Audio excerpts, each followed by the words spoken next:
Hey there, this is Malorian, and we're now on to the last game of the doubles tournament here at Brawler Bash. I had a little bit of a chuckle there because actually the team we're against, they were called Team Hordor. But yeah, we've been doing really good so far. Really, it's me and Shimmergloom from Bull City Wargaming, and in this doubles tournament, we are going double Orcs and Goblins. And so with this, we have a war boss. We have an orc war boss. It's not my little crappy one I take sometimes, but also you can see the middle savages there. They also have the shrunken head shaman in there. We have two other shamans back in the bunker, another unit of Savage Arc Biggins, two units of wolves, a Squig Herd Horde, three Doom Divers, three Rock Lubbas, and it has been kicking butt so far. In fact, our last game was so quick and one-sided that I remember Shimmergloom saying that he was actually like falling asleep. You know, like he was so kind of like numb from sitting around waiting for so long from last game. You know, we really want to go in here and kick butt. Now, it turned out that actually, even though we got so many points, we were not on the top table going to the last game. So clearly, we had to really do well if we wanted to win. Although looking at what first place had, they were really tabling guys. So at this point, we're really hoping to kill these guys and go to second. And the really good news is that this is an army, much like some of the ones we've seen in the past, that we've done very well against. For starters, it is allies that don't trust each other. So whereas me and Shimmergloom can share general BSB and stuff like that, what they have to do is they have to split up their magic as well, so that their dispel dice and power dice are cut in half between them. So that's pretty bad for them. Otherwise, what we're kind of dealing with here is a Dark Elf Empire mix. On the left, we have a hero on a Dark Pegasus. There is three repeater bolt throwers that are spread around. Some crossbowmen on the left, the steam tank. Then he has some witch elves in a long line. Then there's the knights behind them in a long line, the demigryphs. There's a BSB back there with the knights. And then another hero on Dark Pegasus on the right. Now on this one here, you could go in Vanguard with a core unit, and I figured it'd be best to go up and lead with the one on the left. You know, that one can get in there, start causing some troubles, and meanwhile, what we really want to deal with is that juicy center, where, he has the demigryphs and the knights and all these things. These heroes could be a huge problem for us if we don't shoot them down. However, with all the shooting we have, we should be able to deal with them. So really, going into this game, me and Shimmergloom were feeling really, really good. This is the more of what we've seen, and we just need to kind of go and kill it all. Over here, just trying to show what's going on this flank. It's kind of hard to see from one last picture. This is where our last Wolf Riders were. And over here, we have some Shades and also some Warlocks as well. It's a pretty big unit of them, like 10 of them. But really what we're hoping to do is just stall this right side so it can't really get to our important war machines, really do our damage, and then go from there. So, of course, it wouldn't be Shimmergloom or, me and Orcs and Goblins if we didn't have some massive, massive animosity issues. And so you can see here all the ones that have ones on them. Busey there apparently didn't help us out too much because we fail with the Savage Orcs, with the bunker, and with the Squig Herd Horde. And that really takes the wind out of our sails. I mean, when a lot of your stuff can't move and you can't use magic because all your mages are fighting each other, it's not really helpful. So otherwise, we're able to shoot down the Pegasus on the left side, panic it. Our savages are kind of just trying to hold up for a second. We did some shooting into the steam tank, already did 3 wounds to it, killed a bunch of the knights already. So really, it was even though we failed that animosity, it was a fairly solid first turn. It would have been nice to get some more pressure up there, especially with that main Savage Orc Biggin block. But you know what? We did some pretty good damage, and we're pretty happy with it. So otherwise, they go, and really you can see how they have to be careful. They can't just march up because they have to watch out for the savages and how they might go for the flank. Now the steam tank misfires, so we get we share in our bad troubles. But the witches, they're kind of going around to face us. The knights are kind of stuck behind. The demigriffs go into the woods because why not? And things moving in on us on the right. Now, again, their magic is pretty weak, and between two Dispel Scrolls and stuff, they really get nothing off. Some shooting into us does a little bit of damage. They're actually focusing onto our Squig Horde a bit. So that had me worried because, of course, I don't want that thing to explode and all that bad stuff. But really, I mean, we have that one other Pegasus on the right that could cause some trouble, but we should be able to shoot it down just like we shot the other one down, do more damage to the steam tank. The line can get where it's supposed to be, and we'll be, back to the way it should be. However, again, we have animosity trouble, and our wolves fail and have to charge in. Now, this is something here where really the way you stop this is by having your wolf riders facing backwards. But, we just didn't do that, and so all of a sudden we charge in, and this is horrendous because we're going to lose this fight, and while this is happening, we can't shoot her. So animosity really playing a really big factor this game, and not when we need it. Otherwise, over here, this was kind of annoying. The Wolf Riders kind of zipped on back here. And what I was hoping to show with that last picture is that they're going to cause some panic tests. But let's do this part here first. We got some good luck. Hey, there you go.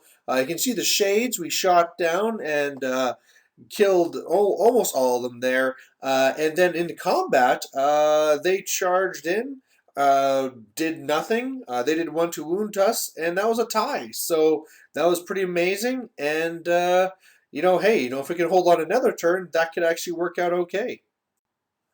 So this is what it looks like overall, and what we were trying to show is that those wolves who went back behind, like we were showing, they got panicked and destroyed, and that's going to go and panic some of our war machines back there.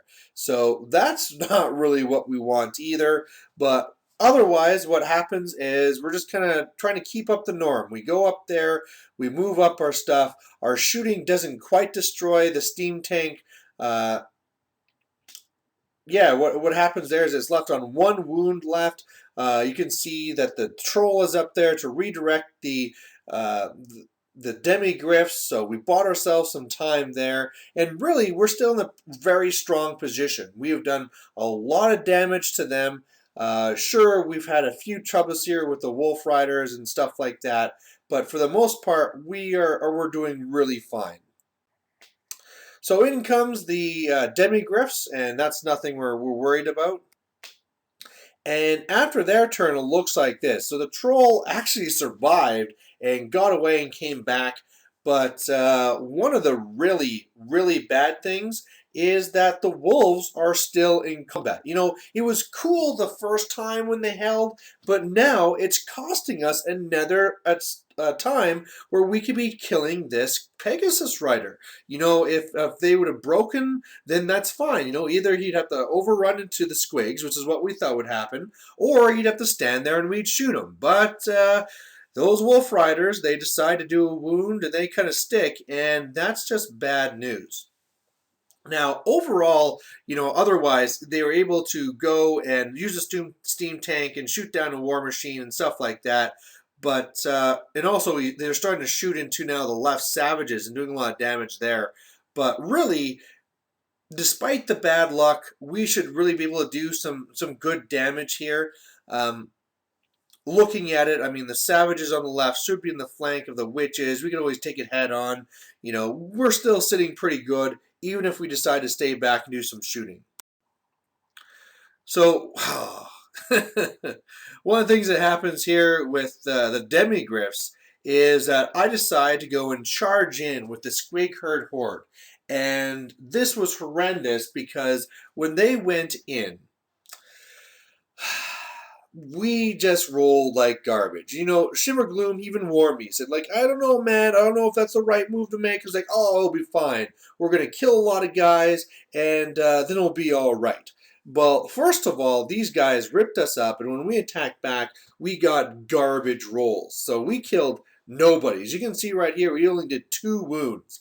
Meanwhile, we made, okay, when I say we, I made a critical error, and when I moved up the center savages, I did not move our general to the right side, which meant these guys were steadfast on leadership 5 or whatever garbage leadership it is. So they explode, disappear, and all of a sudden, these demigryphs are ready to go and do some nastiness to the center. Because what's going on in the center is that my savages, the left savages, tried to charge in but failed to charge. Shimmergloom's savages went into the witches, and then they kind of had to overrun to where they are now. Now, we also tried doing some shooting into the knights in the back and stuff like this, and really didn't get too much done. Kept on scattering off the steam tanks, so couldn't finish it off. And so really, there's all these things still in play, and those Savage Orcs in the middle are about to get pounded. And really, like I said, all it would need to have taken is at least have the general on the right side so that all of a sudden the squig herd wouldn't explode. And you know what? Maybe we should have just held back a turn, right? Maybe something else. I don't know. But now the wolves broke on the right side. We failed animosity on our bunker again this turn, so we didn't get any magic from there. It was just a really, really bad turn. And unfortunately, I'm pretty much the one to blame. So otherwise, over here, we can see that now that everything's kind of failed, we have the captain that's over here ready to come swarming in. The warlocks are over here ready to attack. So our whole backfield is about to fall apart. Over here, just trying to show that the steam tank decided to explode. So that was actually something nice. But otherwise, in come all the danger. He thought about charging in the regular knights and decided not to, which is probably the right idea. So the demigryphs charge in, fail a dangerous terrain, and lose one coming in. He charges into the troll. I thought that was kind of interesting with the captain, and then we'll be overrunning into the bunker. And you can see how the warlocks are charging in to destroy some of these war machines, but as well on his magic phase he gets off the huge bubble of the one where we're -1 strength and toughness, so that's not going to help in any of this. So after this is all done, you know, the troll dies, the war machine dies, overrun happens there, but Shimmergloom, his orcs and goblins, his savages there are like, you know, he has a crown of command, right? And he's on, you know, leadership 9, re-roll. He should be all right, right? No, he fails and he breaks. And luckily he gets away because the demigryphs rolled like crap.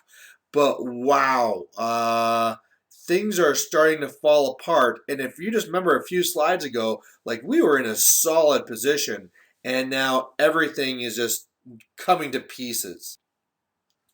So over here in our shooting, okay, we charge in with the savages. The other savages just keep on running because that's just what they do apparently. But our shooting completely destroys the knights. So, you know, at least we're getting some points there, getting that block in the BSB. But wow, these demigryphs are just going to be charging in again and making things nasty. So a little bit of bad picture here, a little blurry at the top. You can see that up there I was able to kill the crossbowman, overrun into the repeater bolt thrower, so that's kind of nice. Did a little damage to the Pegasus. I believe it's down to 1 wound now, so we keep hoping we can finish it off. But unfortunately, the Warlocks finished off their war machine, and they're about to charge in. So on his turn, he charges the Savages. And, you know, there's a little bit of debate about this because it was really close. But really, when we looked at it, the Savages from the angle did not go off the table. So that's kind of bad for our opponents. That could have scored them a lot of points. But luckily for us, they stay on the board. Otherwise, down here, yeah, they're going to come into our bunker. And, yeah, that's just going to be nastiness. So yeah, the bunker's dead. Uh, I believe this is at the end of our turns. We've gone and destroyed another machine, come back on the board and stuff like that. But our bunker is dead, and we're just trying to hope to get whatever points we can now. Actually, what happens here is the demigriffs go for a charge into the savages. So they lost another one from shooting. I think this one's a little bit risky, but at this point, it's all about getting points, right? So you might as well try it. Down here, yeah, they're just killing off our war machines. And after that's all done, yeah, they're, kill whatever war machines, overrun into another. But you can see there, we killed all but one demigriff, but it got away. So luckily with Brawlers, you get like half points if they're down to a quarter. But man, it'd be nice to catch that guy or be able to kill him. But unfortunately, we can't even shoot him because our war machines are all dying. So after that, on his turn, yeah, they just pretty much keep on killing our war machines. This would be actually our turn now, where I believe we just moved up to the demigriff, hoping he's going to rally or something, and then we can charge him. But otherwise, all that happens is that they come up here. The demigriff does keep on running away and stuff. He shoots at the main unit there, hoping that it's going to break and run off the board, because remember, it's lost frenzy now, so it's possible. But after all the damage it doesn't break, and that's the game. So we did save kind of a lot of points because we still had all these things here, but really it just totally fell apart, and we thought, well, that's it, we're out of the running. Now, luckily, when they added up the points, it turns out that we were in third, so that was pretty awesome, but really, I feel that if we hadn't dropped the ball in this game, we could have gotten second. Now, looking back on it, of course, animosity was a huge, huge issue this game. Really kicked us in the nuts first turn. But at the same time, too, I think we could have actually played this one a little bit more defensively. I think all the mistakes are on my fault. I think vanguarding up the savages was not needed, and that was a mistake. I think the way I placed my wolves so that they could be animosity into the rider, that was a mistake on my part. Not putting the general on the right side. Like, this is one of the things where I look back and these were ideas that I said to Shimmergloom, oh, we should do this. And then they kind of turned on us, right? The whole thing with the squig horde, man, I just keep on kicking myself for what happened there, where instead we could have just said, stay back, shoot them up, play it safe. But instead, we extend ourselves a little bit too far, get some bad dice on the animosities and on our stubborn break test. And yeah, everything just falls apart. So really unfortunate, but me and Shimmergloom still had lots of fun. So after this is going to be coming a summary video to kind of talk about our thoughts of the doubles tournament. But thanks for watching, and if it's Shimmergloom watching, thanks for being my partner. So there you go, and we'll catch you later. Bye.